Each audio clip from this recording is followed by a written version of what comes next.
guys. What has everyone been up to? I've been going outside a lot. Me too.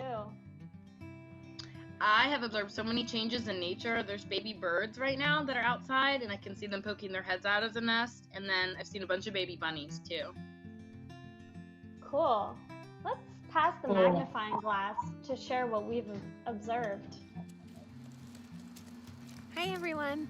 I'm here in my garden, which is where I have been spending all of my time outside, and I love it here, and it's perfect for this challenge because it shows you all of the phases of a life cycle of a plant, one of the major cycles in nature. So I'm going to walk you through some of my garden beds and show you all those different phases.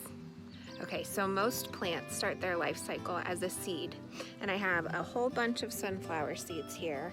Something you've maybe snacked on before, but I'm going to plant mine and start a whole sunflower patch right there in that dirt behind me and get their life cycle going from seeds.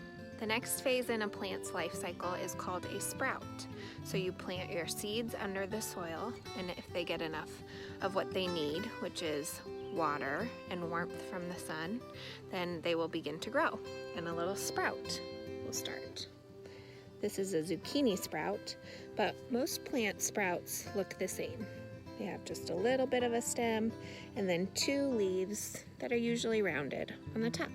As long as the sprout keeps getting what it needs, which is light from the sun and water, carbon dioxide, then it's going to start growing into a plant, like this cucumber plant here. You can see where its sprout leaves are, and then it started to grow a couple of what we call its true leaves. So we've gone from seeds to sprouts to plants, and then for flowering and fruit-bearing plants, the next phase is going to be flowers. On these pea plants, you can see that it's entered that stage of its life cycle. We have lots of little white flowers here that after warmth and pollination and water are going to grow the fruit, or in this case, a pea. So we're at the part of the cycle where we need to start over. So we need to get back to our seeds, right? So I brought the seeds out here that I used to grow these pea plants. I want you to take a look at them. You can see that they look a little like a ball, not quite green anymore, and a little bit shriveled and dried up. And then when I take the pod that I picked off of the plant and open it up, what you'll see inside are those same seeds, just green and fresh off the plant. So if I were to pull those peas out and dry them off for next year, then I could plant those seeds and start the whole thing over again. Get more sprouts, more plants, more flowers, and in this case, more vegetables. And this is my dog Jarvis, and he thinks he really wants to eat that pea off the plant. This is science. Thank you for joining me in my garden and learning about the life cycle of a plant, one of the many cycles of nature.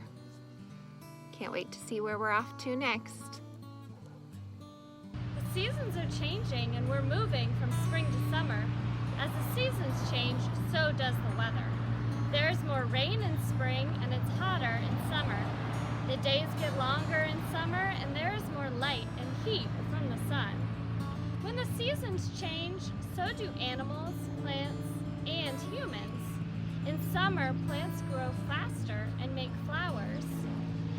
Animals come out of hibernation in spring, and their body coverings change. Pets may shed their winter coats in summer. People wear shorts and sandals in summer because it's hot. My favorite summer activity is going swimming. Go outside and observe the cycle of the seasons. Life cycle of a Canada goose. You've probably seen these guys at some point in time. These are Canada geese. I happened to see them in the parking lot for the shopping center just down the road.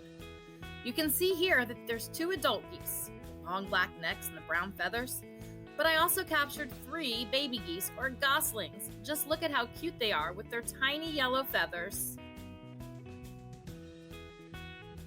As I was getting ready to leave the parking lot, I spotted some young or juvenile geese a little farther down with their parents. And in these pictures, you'll be able to see that they don't quite look like their parents yet.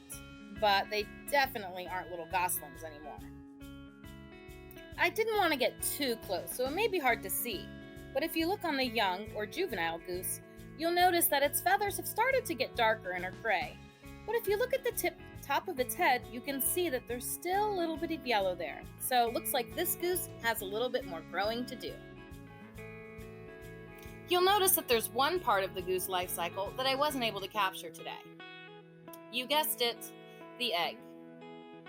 Most of the eggs have already hatched for the season, but I certainly wasn't going to impose on these geese and disturb them anymore. So let's take a look at our life cycle of a Canada goose. We know that a cycle continues and it repeats itself. So if we started at the egg, we know that the egg would hatch, a little hatchling would emerge, and eventually grow into a gosling, or a baby goose. Our gosling is going to grow and turn into a juvenile, or a young goose, which starts to resemble its parent, but not quite yet. The juvenile will continue to grow and become an adult goose. You can see its long black neck and brown feathers. The adult female goose will then lay an egg, and the cycle will repeat itself. Hey guys, I wanted to show you the water cycle that I built for my door. Didn't quite work the way that I thought it would, but I tried a few different things, and after 3 days, it's actually starting to work. So with this baggie I hung on my front door, I filled it with some water and some blue food coloring, and then I labeled it. I have evaporation, condensation, and precipitation. And this is supposed to show when the sun from outside comes through the glass.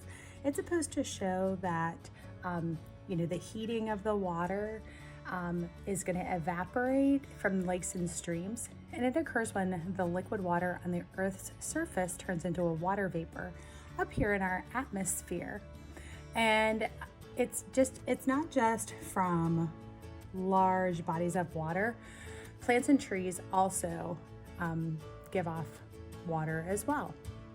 When the warm water rises up through the Earth's atmosphere, as it rises higher and higher, the cool air of the atmosphere causes the water vapor to turn back to liquid water, and it creates clouds. And if you look close, you can kind of see some of the fog, and that could also be a product of condensation. So that's condensation. When this cloud becomes full of water, it falls from the sky as rain or snow, also known as precipitation. And this is where I started to have a hard time, because my water droplets had just started to fall yesterday, but because my window up here doesn't always get direct sun, that is what has happened, and it's taken 3 days. Shouldn't take that long if you were to do this at home. So after the precipitation, the water goes back into the ground, as groundwater, or it goes into lakes, streams, rivers, oceans, to water trees, bushes. So this cycle just keeps going on and on. And now it's your turn. So I'm wondering how we can show all the parts of these cycles in nature in one project. Let's brainstorm some ideas and see what we come up with. All right, talk to you guys soon. Yeah, that sounds good. What are you thinking you could do to show your cycle in nature? Well, I'm really excited about how to show the water cycle. At first I was thinking that maybe I have some Legos around the house and I can build different parts of the water cycle, or maybe using some cardboard. But we were learning Scratch Junior in school, and I'm really excited about maybe trying to show the water cycle in Scratch Junior. How about you, Shannon? So I'm thinking I'm going to be using stuff that's around my house because, we're quarantined and that's what I've had. So I have some recycled materials. I have some craft sticks and glue, construction paper, Play-Doh. So I was trying to think of how to make it cool, and I'm thinking I might make a maze, and you have to go through the maze to all the different parts of the life cycle. That's super cool. What about you, Ashley? I'm gonna make a stop motion video showing the 4 seasons: spring, summer, fall, and winter.